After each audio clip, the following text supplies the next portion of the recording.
14.5 is shaping out to be another massive patch as we've got 20 champions being changed along with 7 item adjustments. Many of the OP picks from recent patches like Vayne, Twisted Fate, and Maokai are being nerfed, while we've got buffs to struggling champions like Sivir and Veigar. The expected date for the patch release is March 6th, so let's get you guys set up with everything you need to know. And don't forget to hit that subscribe button if you haven't already, as you can count on us to provide you with all of the timely league updates throughout Season 14. We're also excited to announce we've done a massive update adding all brand new courses for Season 14 on our website skillcap.com. We even upload 10 new Smurf commentaries every week where a challenger teaches you how to play every champion in the exact rank you're stuck in. The best part is you can try this all out completely risk-free, because if you don't rank up while actively using Skillcap, you'll get your money back, no questions asked. So what are you waiting for? Click the link in the description below to get the rank you've always wanted in Season 14. Alright, let's start things off by covering the item changes, and first up we have some buffs to Dreammaker. Shield is being changed from 140 flat to 75 scaling to 255. Bonus damage is being altered as well from 90 flat to 50 scaling to 170. So, a scaling buff to Dreammaker, while it should end up slightly weaker early on. There are also a few tank items being changed in 14.5, and Heartsteel is one of them. Base damage is being lowered from 100 to 80, while the health ratio is going up from 10 to 12%. Riot's going to be adding a bit of burst strength onto Rocketbelt for this patch, with its AP being increased from 60 to 70. Cost of the item is being increased from 2,500 to 2,600 gold, but since 10 AP is worth about 200 gold, it's still an overall buff gold efficiency wise. Stormsurge has had one of the strangest power shifts for any item we've ever seen, going from the most OP in the game to the weakest, all in the span of a few patches. Stormsurge has been quite weak for a few patches now, so Riot's giving it a small buff with the movement speed going from 5 to 8%. Another one of the weaker support item upgrades will be buffed for 14.5, with Celestial Opposition having its cooldown reduced from 20 to 18 seconds. The slow is being increased from 50 to 60%, while the slow duration is up from 1.5 to 2 seconds. And the final item Riot has listed under the buff category for 14.5 is Sunfire Aegis. Base damage is going up from 12 to 15. Health on the item is getting a boost as well, being increased from 450 to 500. The fact Frozen Heart shipped how it did to start Season 14 was just absolutely wild, as it's now being hit with a second round of nerfs. Cost of the item is going up from 2,400 to 2,500, while the armor is being reduced from 70 to 65. Lich Bane has been arguably the most OP AP item in recent patches, so it's receiving a nerf as the Spellblade AP ratio proc is dropping from 50 to 45%. The Solstice Sleigh changes from 14.4 ended up buffing the item quite substantially, so Riot's toning it down another notch for 14.5. Cooldown is going up from 20 to 30 seconds. Movement speed is dropping from 30 to 25%, and the bonus health is being changed from 7% max health to 50 scaling to 230. Let's move on to the champion buffs now, starting with one of the weaker Season 14 junglers being Jarvan. Passive cooldown will be buffed at the later levels, going from 10 scaling to 8 seconds to 10 scaling to 6 seconds. Armor per level is up from 4.8 to 5.2. Red Kayn has really fallen off for Season 14 due to the dominance of lethality builds on Blue Kayn, so Riot has some plans to address that in 14.5.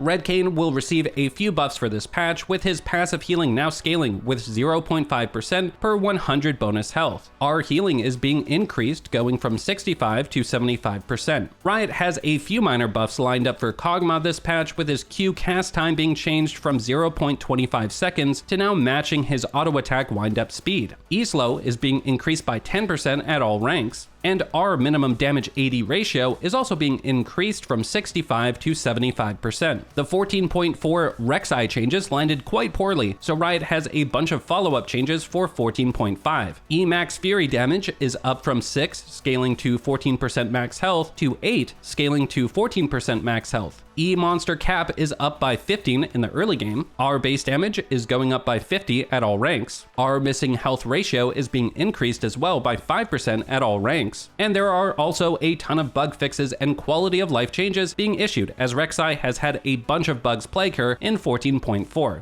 Sivir has been one of the more forgotten ADCs in recent patches, so Riot's throwing her a bone for 14.5. It's a very minor buff, with her base armor going up from 26 to 30. Veigar has been a C-tier mid laner for the entirety of Season 14, so some buffs are finally headed his way. Veigar will now have more damage on Q, with the AP ratio of the spell being increased by 5% at all ranks. Our cooldown is buffed early on, but will stay the same at max ranks, as it's going from 120 to 100 seconds at level 6. A few Vex buffs are penciled in for this patch, with her passive base damage being increased by 10 at all ranks. Passive AP ratio is going up as well, from 20 to 25%. Now, these Wukong buffs may just be the most impactful changes of the patch. His passive stacks are being lowered from 10 to 5, but the bonus armor he gets per stack is being increased from 50 to 100%. So, in other words, the value of the armor you get at max stacks will remain the same. However, you now reach max stacks much faster, which will make the skirmish of Wukong so much more potent. Passive stacks will also now fall off just by 1 for every second after 5 seconds instead of all at once. Let's have a look at the champions who will be nerfed for this patch, starting with a jungler we've had in the OP tier over the past 2 patches, being Bel'Veth. E damage reduction is being lowered from 42 scaling to 70% to 32 scaling to 60%. We also have quite a few brand nerfs. Brands R will be nerfed in 2 separate ways, with the base damage being lowered from 100 scaling to 300 to 100 scaling to 250. Our cooldown is being increased as well, from 105 scaling to 75 seconds to 110 scaling to 90 seconds. Evelynn has been riding high in Season 14, being able to abuse the Lich Bane rush, so Riot has plans to tone her down a little bit. A very simple but impactful nerf is being issued, with Evelynn's R-AP ratio dropping from 75 to 50%. It looks like Maokai may be around for another patch, as these nerfs aren't looking all that bad. Movement speed is dropping from 335 to 330, W cooldown is up by 1 second at all ranks, and Q bonus monster damage is going up from 80 to 120 for the early game. Yeah, that's it. Nidalee has been overperforming in high elo over the past few patches, so a few nerfs are on the way. Movement speed is being reduced from 340 to 335. Cougar Q bonus damage against hunted targets is lowered from 40 to 30%. Senna has been excelling in the AD carry role in recent patches. So we've got a nerf to her Q bonus AD ratio, as it's dropping from 50 to 40%. Twisted Fate is another champion who has been extremely dominant as an AD carry recently, so he's getting tagged quite significantly for 14.5.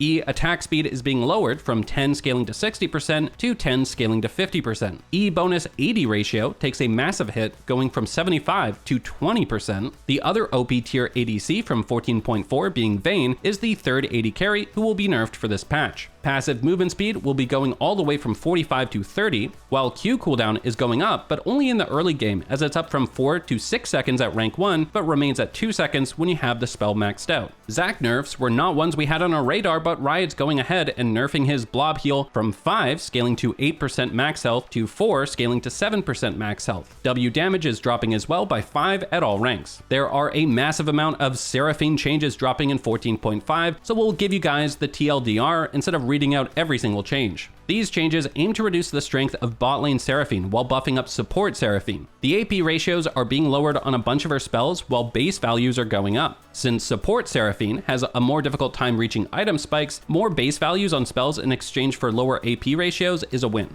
Base AD is being lowered from 55 to 50, so this will make last hitting with auto attacks much more difficult with bot lane Seraphine. Now, if you guys want to pause the video, we'll have all the changes up on screen here, but those are the key takeaways. For the second patch in a row, Smolder will be receiving changes, as his Q true damage burn is being lowered from 6.5% max health to 0.25% max health. However, at the same time, Smolder will now get 2% true damage burn per 100 bonus AD, 1.5% per 100 AP, and give you 1% per 100 stacks. E number of shots will no longer scale with crit chance. E will now scale with 2 shots per 100 stacks instead. Our sweet spot bonus damage is up from 30 to 50%. Our base healing takes a hit though, going from 110 scaling to 210 to 100 scaling to 170. And lastly, our heal will now scale with 50% bonus AD. The last change we have to cover for this patch are some adjustments to Yorick. E ghoul bonus damage is being reduced from 30 to 20%, and our maiden resistances are being increased from 10 scaling to 50 to 30 scaling to 90. Alright, and remember, if you truly want to improve and rank up fast, head on over to skillcap.com. We just finished a massive update adding all brand new courses for Season 14. We even upload 10 new Smurf commentaries each week where a challenger teaches you how to play every champion in the exact rank you're stuck in. And you can try all this out risk-free. If you don't rank up while actively using Skillcapped, you'll get your money back, no questions asked. So what are you waiting for? Click the link in the description below to get the rank you've always wanted this season. So there you have it guys, a complete look at all the changes we should expect to hit live servers come March 6th. Thank you all so much for watching, and we will see you in the next one.